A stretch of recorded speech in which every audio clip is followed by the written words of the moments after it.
Salam sejahtera, anda sedang menonton Pantau Kerajaan Baharu bersama saya, Naila Huda. Dan untuk jam ini kami nak bawakan perkembangan dan perbincangan pasca pembentukan Kabinet Baharu. Apa cabaran dan apa yang sepatutnya menjadi keutamaan bagi Kerajaan Baharu untuk mengatasi pelbagai isu ketika ini. Tapi sebelum kita ke perbincangan, kami nak mulakan dengan beberapa laporan. Rundingan pelantikan Timbalan Menteri sudah pun bermula dan akan diuruskan dalam minggu ini juga. Menteri Ekonomi Rafizi Ramli berkata, perkara itu turut disentuh dalam mesyuarat Jemaah Menteri pada Isnin dan Majlis Angkat Sumpah dijangka dalam 1 atau 2 minggu lagi. Dari segi berapa jumlah timbalan menteri daripada gabungan-gabungan tertentu akan bergantung kepada jumlah sumbangan ahli-ahli parlimen dan masing-masing, dan Perdana Menteri akan menentukan portfolio yang dirasakan sesuai dan terpulang kepada gabungan-gabungan untuk mencalonkan nama-nama. Berdasarkan nama-nama itu, kemudian Perdana Menteri akan melihat kesesuaian kepakaran pengalaman dengan kementerian masing-masing sebelum dibawa untuk perkenan ke bawah duli Yang Maha Mulia Tuanku. Beliau bercakap pada sidang media selepas merasmikan kick-off conference kajian separuh penggal rancangan Malaysia ke-12 RMK-12 di Putrajaya pada Selasa. Pada 3 Disember lepas, 2 timbalan Perdana Menteri dan 25 Menteri Kabinet mengangkat sumpah jawatan di hadapan Yang di-Pertuan Agong Al-Sultan Abdullah Riayatuddin Al-Mustafa Billah di Istana Negara. Hanya menteri yang mengangkat sumpah pada hari berkenaan kerana menurut Perdana Menteri, Datuk Seri Anwar Ibrahim, lantikan timbalan menteri akan dibuat sedikit lewat. Seterusnya, Perdana Menteri Datuk Seri Anwar Ibrahim mengarahkan beberapa kelulusan terakhir termasuk projek tebatan banjir bernilai RM7 bilion dibatal dan dihentikan serta-merta kerana tidak mematuhi peraturan serta diluluskan secara rundingan terus. Bercakap pada sidang media, beliau telah mengarahkan pegawai Kementerian Keuangan untuk meneliti semula kelulusan itu bagi memastikan ia mematuhi prinsip ketelusan dan peraturan yang ditetapkan.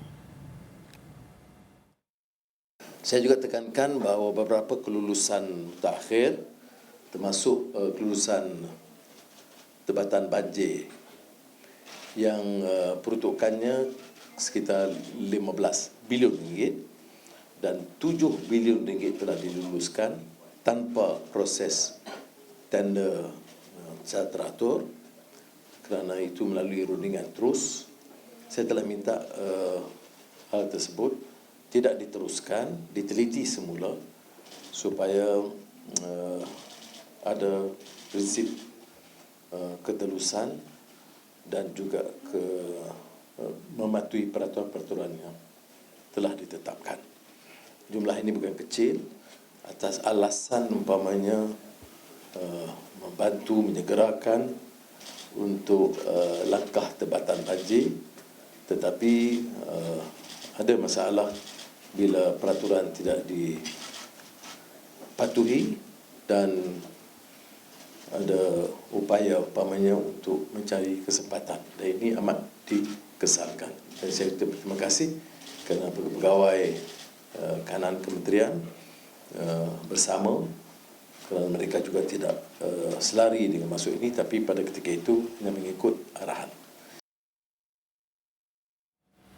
Sementara itu, tindakan Perdana Menteri menegur tokoh korporat Tan Sri Syed Muhtar Al-Bukhari agar mengurangkan monopoli beras serta menyalurkan sebahagian peruntukan kepada pesawah padi bukan bertujuan untuk merobohkan empayar beliau. Sebaliknya, kata Datuk Seri Anwar Ibrahim, usaha itu adalah untuk menjaga kepentingan dan pesawah miskin di negara ini. Ini tengok, mana boleh tengok sikap pemimpin bercakap soal Melayu dan Islam berdegar-degar. Tetapi bila kita kata nak pulangkan sedikit kepada pesawah padi, dia nak pertahankan juga tauke besar. Saya Mokhtar setuju dengan saya. Bulan Disember 10 juta. Tahun depan 50 juta. Dan akan berunding semula macam mana dengan Kementerian Keuangan bagaimana Bernas boleh beri jaminan keselesaan dan keadilan kepada pesawah-pesawah padi yang miskin.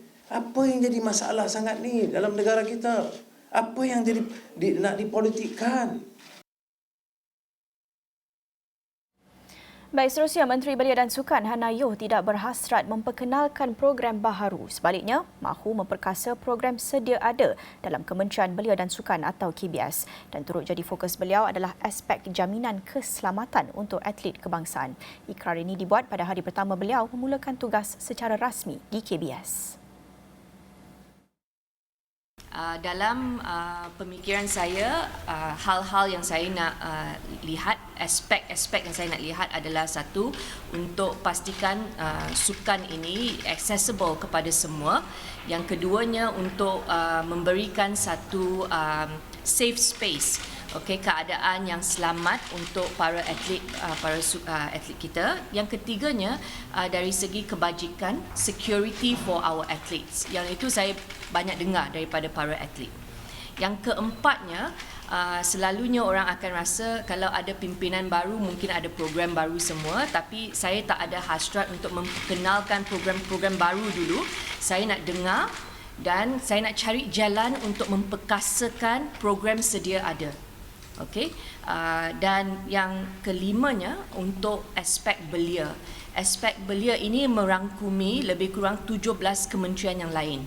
Jadi saya perlu ada banyak engagement dengan kementerian yang lain untuk pastikan ada kesinambungan. Kita tak bekerja secara silo. Kita tak bergerak secara persendirian. Kita nak bekerjasama dengan kementerian yang lain. Dan topik utama untuk belia saya adalah untuk restoration and rehabilitation. Saya tak nak ada belia yang rasa kalau saya tak pandai belajar, saya tak ada ruang di Malaysia. Sebenarnya kita ada banyak ruang untuk belia mencari perkembangan belia lah. Baik, itu kata Hana Yoh, Menteri Baharu tidak semestinya memperkenalkan dasar baharu. Bagi beliau, sebaliknya, beliau ingin memperkasakan program sedia ada. Dan bagi dasar belia pula, katanya, ini merangkumi 17 kementerian lain. Sekaligus ini memerlukan kerjasama, penyelarasan kerjasama antara kesemua kementerian. Bukannya bekerja secara bersendirian ataupun in silo. Dan untuk membincangkan lebih lanjut mengenai dengan dasar Kementerian Belia dan Sukan atau KBS, apa yang diperlukan untuk memperkasa belia dan sukan negara, bersama saya ketika ini, Syafiq Rizwan Jamluddin, Ketua Penerangan Majlis Belia Malaysia MBM. Terima kasih Syafiq sudi bersama saya dalam Pantau Kerajaan Baharu. Terima kasih kerana menjemput untuk kita berbincang tentang belia lah hari ini. Pertama sekali kita nak mengulas sedikit mengenai dengan apa yang baru saja dikatakan oleh YB Hana Yoh mengenai dengan dasar pendekatan approach beliau di KBS ini. Pertama sekali saya nak melihat khusus kepada pendekatannya tidak semestinya untuk membangun dasar program baharu tetapi membangunkan atau memperkasakan lagi program sedia ada. Apa yang sudah ada di KBS itu diperkukuhkan lagi. Pandangan Syafiq, ada keperluan untuk memperkenalkan dasar baru atau cukup sekadar untuk memperkasakan apa yang dah ada? Pertamanya saya ucapkan tahniahlah kepada Yang Berhormat Menteri Belia dan Sukan yang baru, YB Hana Yoh, kerana ada fokus. Hari pertamanya beliau di kementerian sudah ada fokus dalam membangunkan sukan. Begitu juga dalam penerangan beliau untuk tidak memperkenalkan dasar baru. Saya rasa ini satu benda yang pendekatan yang baik, kerana kita sebelum-sebelum ini sentiasa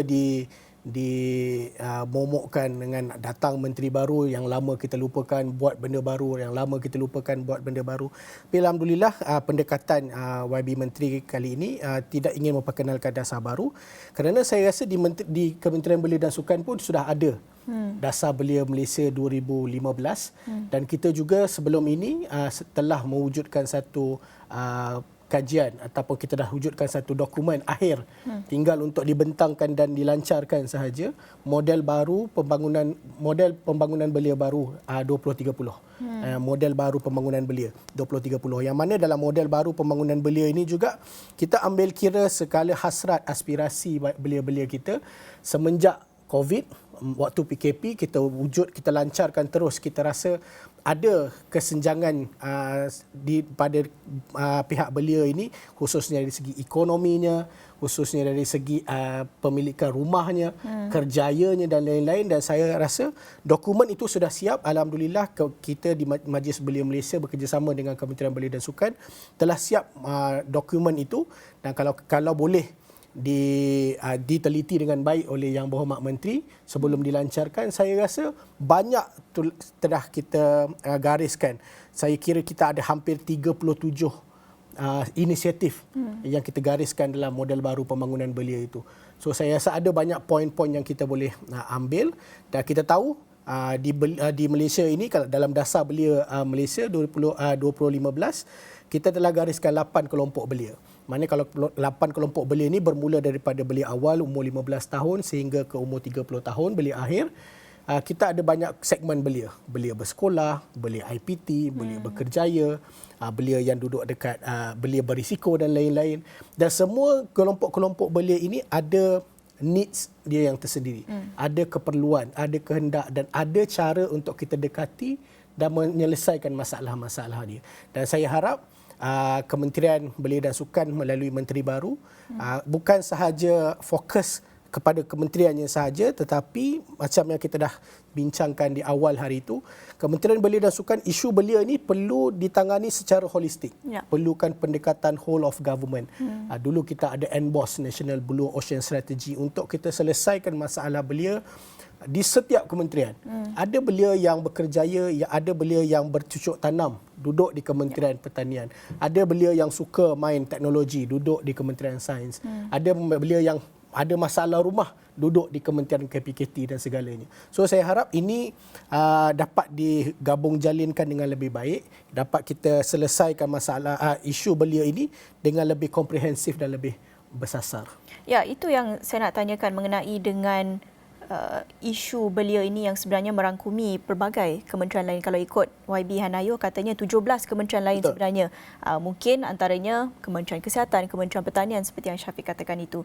Ini memerlukan kerjasama rapat dan komunikasi yang efektif antara kesemua kementerian dan agensi yang terlibat. Tapi kita tahu keadaan ketika ini kita mempunyai kabinet kerajaan campuran. Betul. Melibatkan parti-parti yang berbeza yang sebelum ini mungkin ada antara mereka bermusuhan, sekarang ini kawan, kerjasama.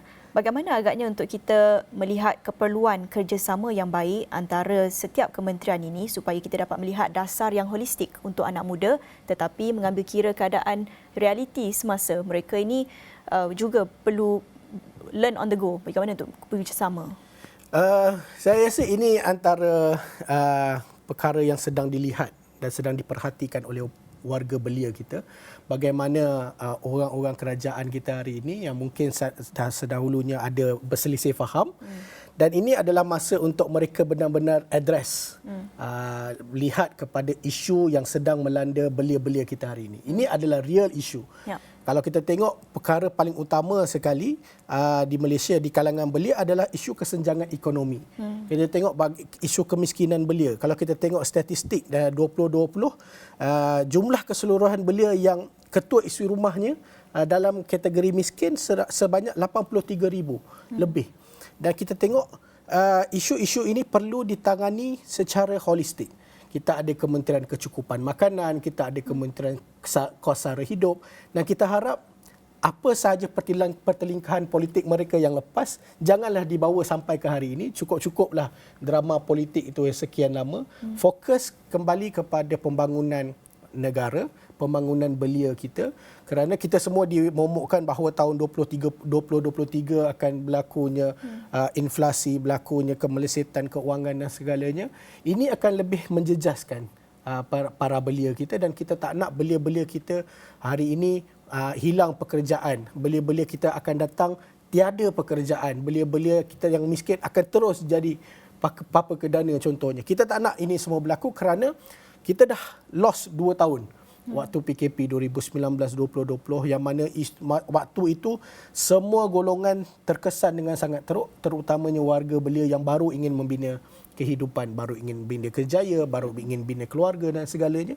Dan kita harap cukup-cukuplah pertelingkahan politik, drama politik yang lepas.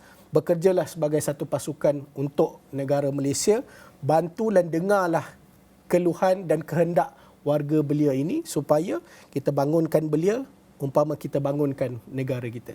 Saya nak terus ke perbincangan mengenai dengan isu seperti yang Syafiq katakan, isu ekonomi, isu kemiskinan belia itu bagi Syafiq mungkin itu menjadi keutamaan apa yang patut diutamakan oleh KBS ketika ini, tetapi kita tahu itu juga jatuh bawah portfolio Menteri Keuangan, Menteri Ekonomi, Menteri Pelaburan dan sebagainya.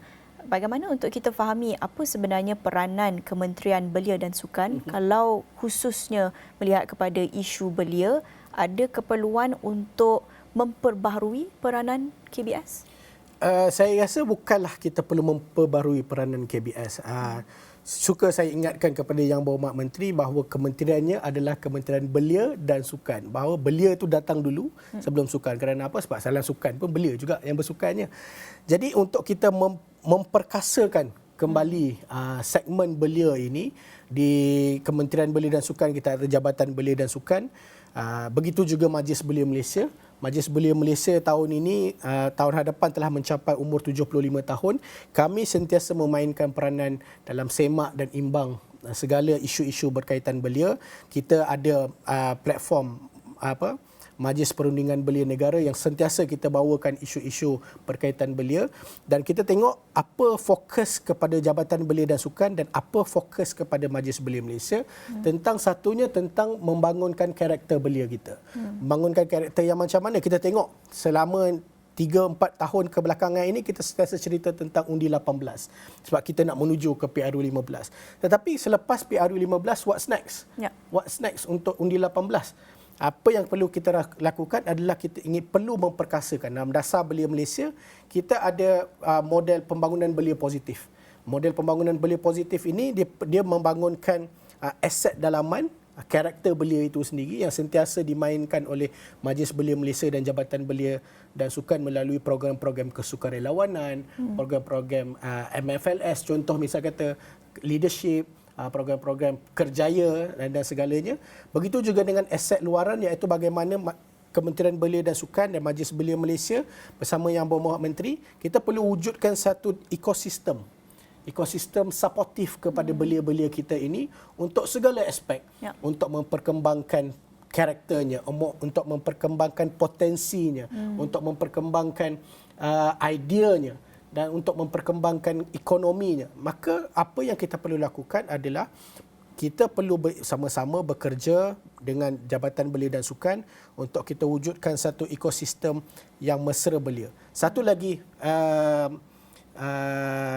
model yang kita ada adalah Youth Adult Partnership.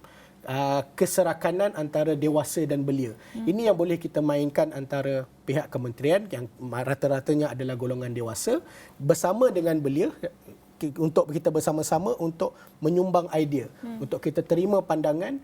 Kementerian Belia dan Sukan perlu terbuka untuk menerima dan mendengar segala keluhan, segala pandangan para belia supaya setiap satunya dapat ditangani dengan lebih baik. Okey, itu mengenai belia, itu hanya separuh daripada peranan KBS. Betul. Kita juga perlu menyentuh mengenai dengan aspek sukan dan apa yang patut menjadi keutamaan. Tapi itu kita akan bincang selepas ini dalam Pantau Kerajaan Baharu. Jangan ke mana-mana, kita akan kembali selepas ini.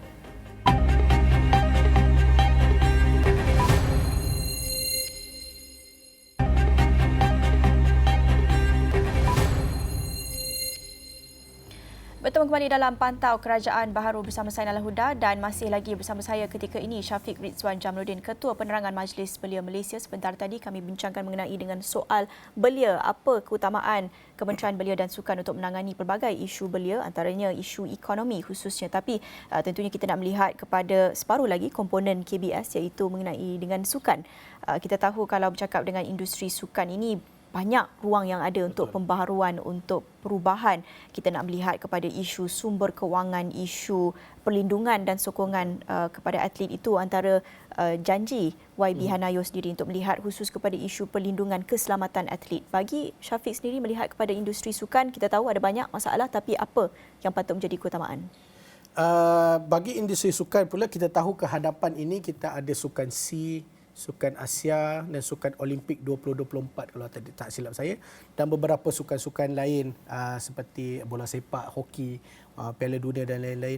Saya rasa semenjak daripada 2018 industri sukan, ekosistem sukan kita mengalami masalah satu, pengucupan dana daripada bantuan daripada Kementerian Belia dan Sukan yang akhirnya menjejaskan prestasi dan juga persiapan fasiliti dan segalanya. Jadi apa yang saya harap ke hadapan ini Kementerian Belia dan Sukan perlu mencari inisiatif bersama-sama kerjasama dengan JLC, bersama dengan korporat-korporat untuk kita bangunkan semula sukan kita ke tingkat yang sepatutnya. Sebelum 2018 kita tengok sukan kita sangat rancak. Selepas 2018 mungkin terkejut dengan sistem ekosistem politik kita yang sedikit tidak sihat. Ianya menguncup dan akhirnya menjejaskan prestasi Sukan C, atlet-atlet kita di Sukan C dan Sukan Asia dan segalanya. Apa yang kita harapkan, kita perlu sama-sama bantu. Di pihak kerajaan perlu cari insentif cukai untuk menggalakkan korporat-korporat dan juga JLC untuk melabur dan membantu sukan-sukan kita. Kita tengok bagaimana Petronas membantu sukan Lito di Langkawi, sukan motorsport dan lain-lain. Kita perlu juga menggalakkan insentif untuk korporat-korporat, badan-badan korporat yang lain ataupun GLC yang lain untuk melabur bersama-sama untuk membangunkan sukan kita. Model yang kita ada kalau kita tengok di negara Jepun, setiap GLC-nya, setiap company-nya dia ada satu badan sukan yang dipegangnya. Ini mungkin satu benda yang kita boleh teroka sama-sama.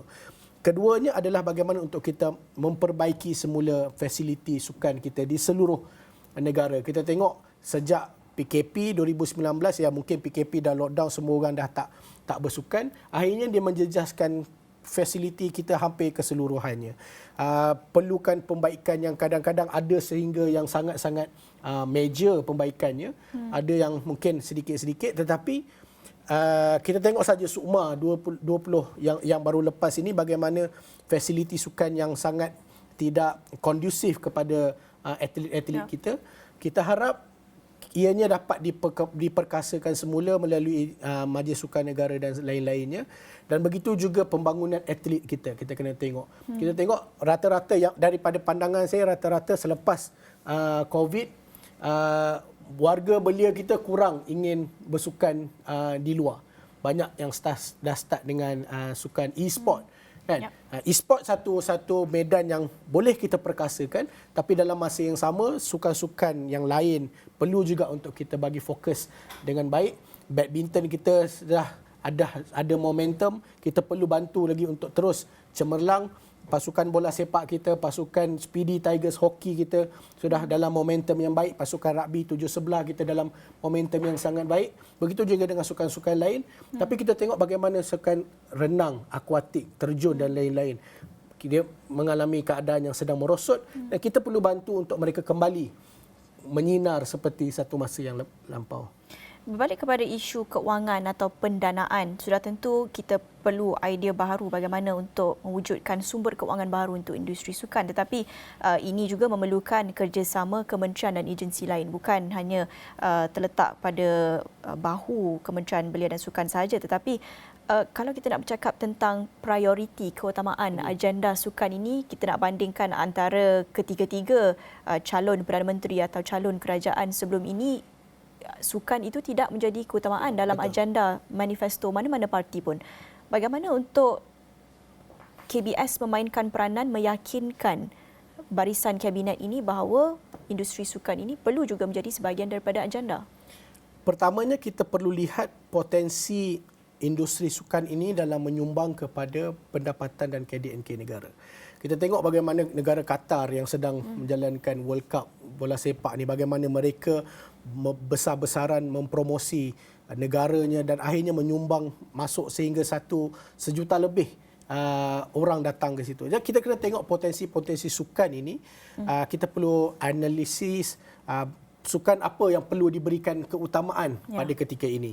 Adakah sukan bola sepak, adakah sukan apa-apa saja yang bagi kita ianya boleh mendatangkan pulangan ekonomi kepada negara. Saya rasa ini perkara yang paling utama dan kita fokus kepada yang lain-lain, tapi dalam masa yang sama sasaran pungutan pingat kita di sukan-sukan major ini perlu sentiasa menjadi keutamaan di Majlis Sukan Negara. Menarik soal apa sukan yang patut diutamakan. Kita tahu setiap orang ada bias sendiri. Betul. Masing-masing kita tahu bola sepak itu menjadi keutamaan, kita tahu. Tapi kalau kita nak melihat kepada prestasi atlet, sebenarnya potensi itu terletak di pelbagai lagi sukan lain.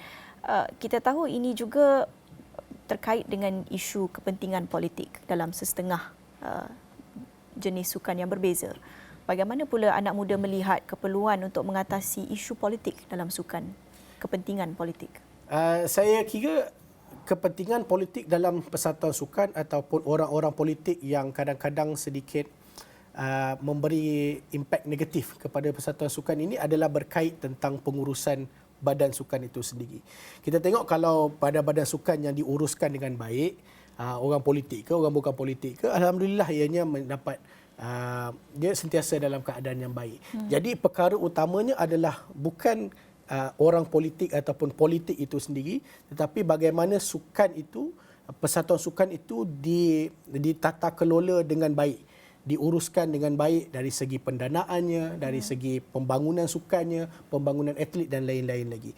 Kita tengok orang-orang politik ni juga ada juga kadang-kadang ada yang membantu dalam mencari pendanaan, ada juga yang sebagai figura kepada sukan tertentu untuk membantu pendanaan. Dan ini kita harapkan industri sukan kita akan lebih matang supaya melihat bukan kepada individu, bukan kepada pembangunan secara mikro, tetapi ianya perlu kepada satu gelombang pembangunan sukan itu sendiri di Malaysia. Ya, ekosistem yang Betul. lebih baik. Banyak sebenarnya yang saya nak bincangkan bersama dengan Syafiq. Kalau kita nak bercakap tentang soal belia dan sukan ini, sebenarnya banyak isu yang perlu disentuh dan banyak perubahan yang perlu kita lihat. Tapi kadang-kadang kita melihat Kementerian Belia dan Sukan ini sebagai portfolio yang kadang-kadang dianaktirikan. Tetapi sebenarnya patut menjadi keutamaan agenda bagi Kabinet Baharu ini. Dan itu saja masa yang kita ada. InsyaAllah kita ada masa lagi untuk bincangkan mengenai dengan perkara ini, isu-isu belia dan sukan dalam masa yang lain, pada masa depan nanti. Itu saja masa yang kita ada untuk Pantau Kerajaan Baharu jam ini bersama saya Naila Huda. Kita jumpa lagi. Salam hormat.